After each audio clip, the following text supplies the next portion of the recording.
আপার দুধিয়া পাহাড় নদী ঝর্ণা কি নেই এখানে।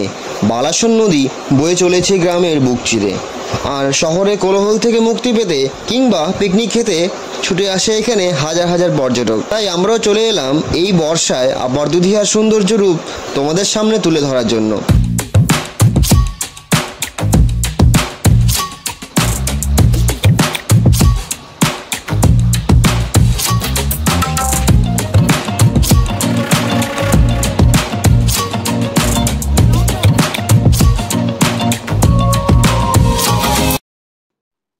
Hello guys, welcome back to my channel. চলে এসেছি নতুন একটা ভিডিও নিয়ে। সঙ্গে রয়েছে তোমাদের বন্ধু রাজেশ শিলুরি ব্লগার। থাম্বনেল টাইটেল দেখে বুঝতে পেরে গেছো আজকে আমরা কোথায় যাচ্ছি। আজকে আমরা যাচ্ছি নর্থ বেঙ্গলের one of the most beautiful place Upper Dudhia. Upper Dudhia যাওয়ার দুটো রাস্তা রয়েছে, একটা হচ্ছে শালবাড়ি শুকনা হয়ে যেতে হবে, আর একটা রয়েছে খাপরাইল মোড় হয়ে রোহিণী রোড দিয়ে যেতে হবে।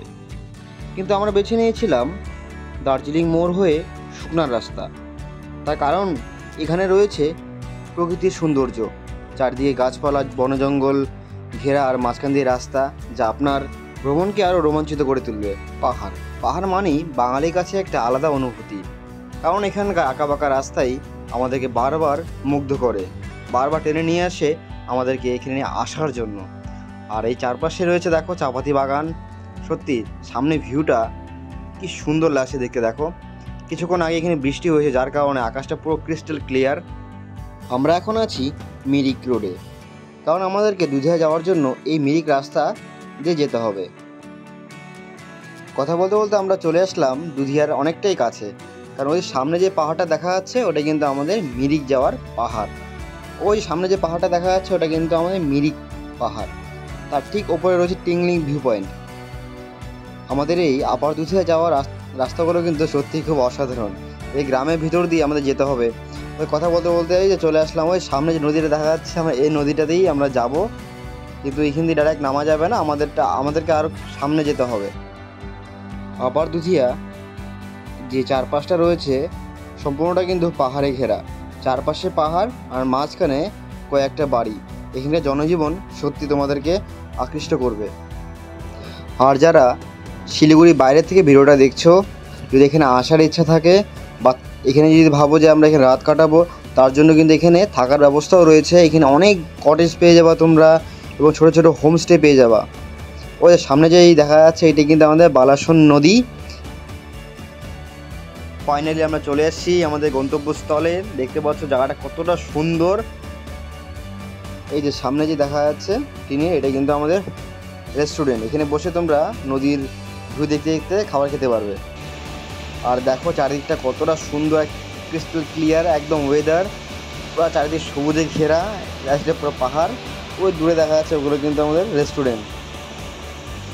চারিদিকটা কি সুন্দর ভিউ, মানে এরকম ভিউ এই বর্ষাকালে আসলে এখনও দেখতে পারবে। ওই সামনে মাছ ধরছে নদীতে, দেখো জলে কি স্রোত।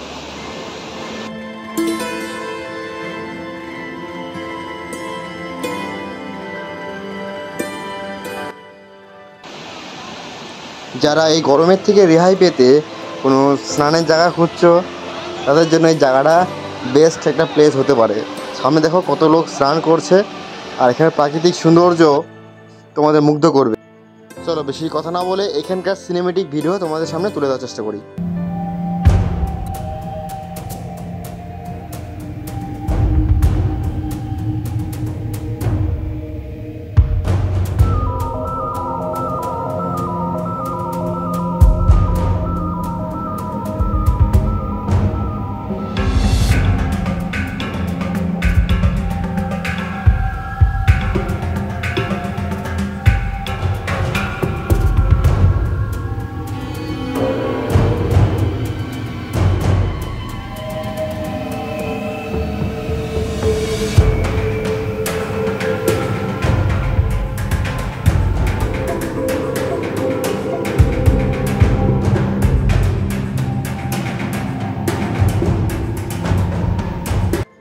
এই যে আমাদের ভাত রান্না হচ্ছে এখানে। আর তোমরা যারা এখানে এসে রাতে থাকতে চাও তাদের জন্য এইসব কটেজগুলো রয়েছে এখানে। আমি এই ডিসক্রিপশনে এই ভিডিওর সমস্ত হোটেলের নাম এবং ফোন নম্বর দিয়ে দিব। তো এই গরমে পাহাড়ের জলে স্নান করার একটা আলাদা মজা। চলো।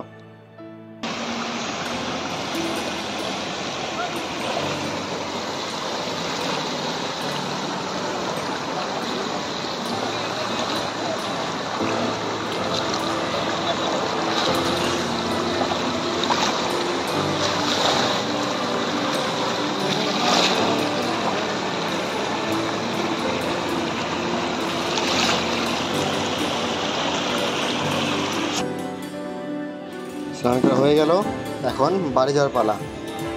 তাহলে ভিডিওটা কেমন লাগলো অবশ্যই কমেন্ট করে জানিও।